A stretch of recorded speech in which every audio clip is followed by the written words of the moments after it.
Forged and fired. Forged and fired. And you're the big winner. Yeah.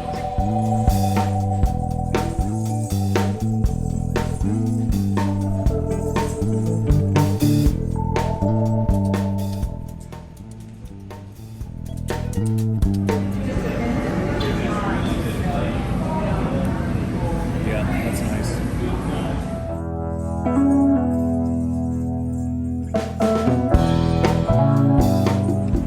My name is Jay Replogle. I'm a bladesmith in Sparta, Tennessee, and today I'm going to give you guys a little bladesmithing demo. We're going to be heating up steel in a coal forge, and we're going to shape this bar into a blade. And so first thing we're going to do is walk over here to the forge. A coal forge, it burns coal.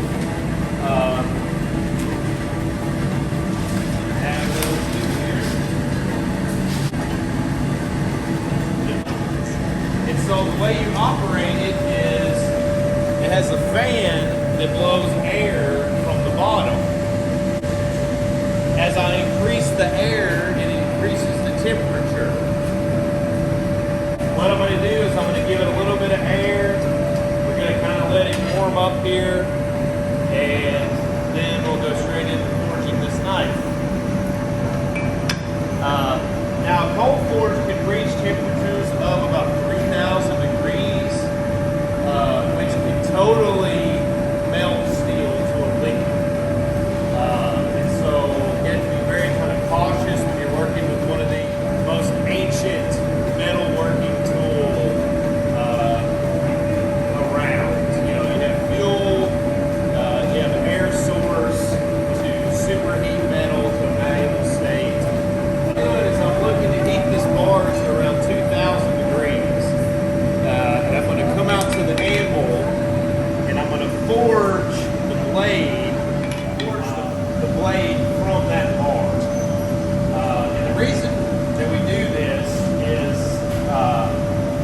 you essentially are shaping the steel the shape of blade you want. This is a very sort of ancient, traditional way of making a knife because of conservation of material. Back then, obtaining iron and steel was a huge labor-intensive process, so you didn't want to frivolously waste it. Today, we do frivolously waste it a lot because it's a lot easier to get and process. We have an industrial ways of getting it.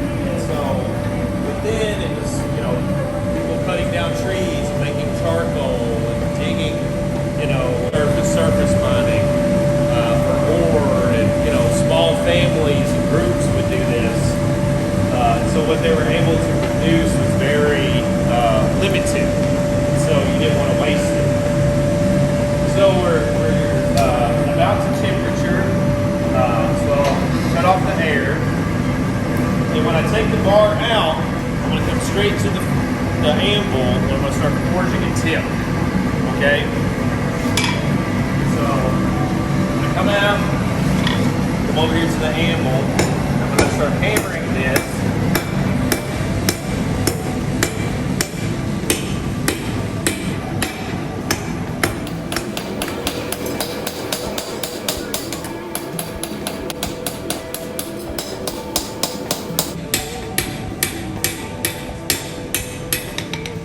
As it starts to cool down, the steel gets stiffer and harder and stiffer and harder until it reverts into, you know, steel.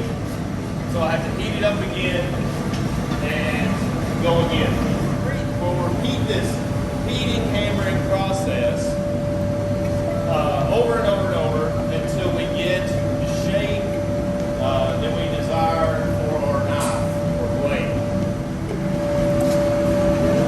So this one has gone through the forging process, and now we're currently in the cleaning process where we grind it to make it shiny, smooth, able to accept the handle and a guard. And so this is the step directly after the forging stage.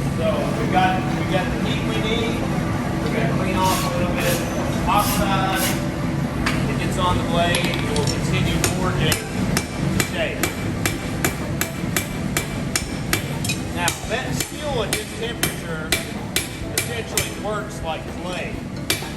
Very hot and very stiff clay. But as I'm mashing this in, it's expanding, I'm having to flatten it back out. Here's the tip. Next, I'm going to forge the edge, which will be cutting part of the blade. Like, what are those knives used for? Like these? Yes. Yes. Yeah. These are fighting knives. A traditional American style fighting knife, which is what a Bowie knife is. I bought all the bushes. Not really bushes in my yard. I had a limb fall one time, had to teach it a lesson. But you're prepared. You're prepared. Yeah, I'm prepared. Peanut butter jelly, you know. What I'm going to do, I'm going to start here at the tip. Tip forging the tip down. Forging the edge onto my blade. Okay? Starting to curve and we're starting to get the shape of a knife. The edge is thinner than the back. We're going to repeat that step again. Essentially, these are the exact same steps that you would use to forge any blade, right? So if we were forging a sword, it would be the exact same, except we would just have to do it more times, you know. Instead of a small knife, we would have to do it, 3 or 4 feet worth. But essentially, it's the exact same process. So once I get my heat again, I'll scrub it. And I'll continue drawing that edge out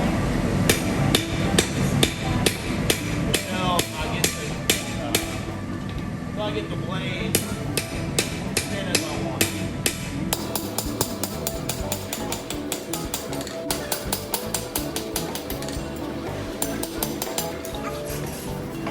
So you can see we're definitely starting to get the shape of a knife. We got the edge thin. Got the back thick, which is the way we want it. And so at this point, I'll probably go in and kind of straighten things up, fix a couple of little things. But this blade is essentially forged. We would cut this off here. We would draw out the tang, which this is the tang, which would go inside of the handle. And so we would prep this for cleaning and grinding and accepting a handle. Be my guard, please. So this is the guard. So this is also forged in more of a decorative blacksmithing kind of way. And so we'll drill and file a hole, and it will slide on here. And then we'll have different species of wood that we'll make for the handle. And so when it's complete, we'll have a completed knife with the handle and the guard and everything. So you can see us on Friday. We'll be cutting stuff. I've been saving water bottles for a month. We're gonna set them up outside. We're gonna cut through them and see how good they cut. So.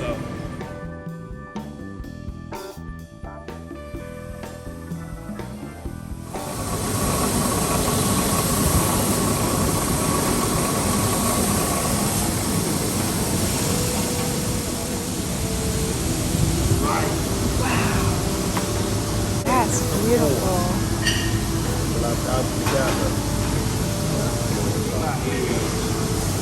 Not much yet.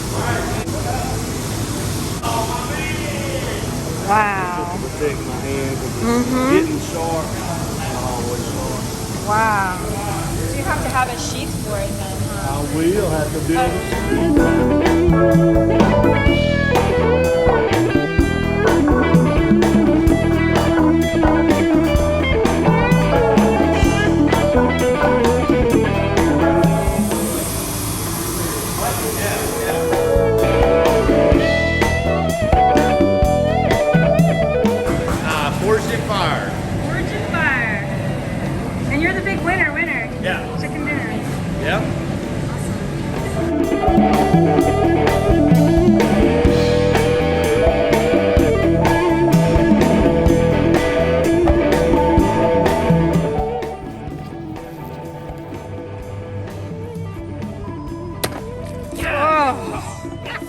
Yes.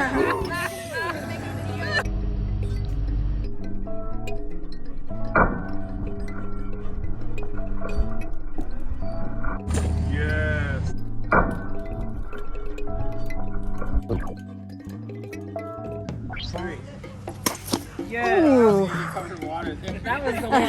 That was the one. Man.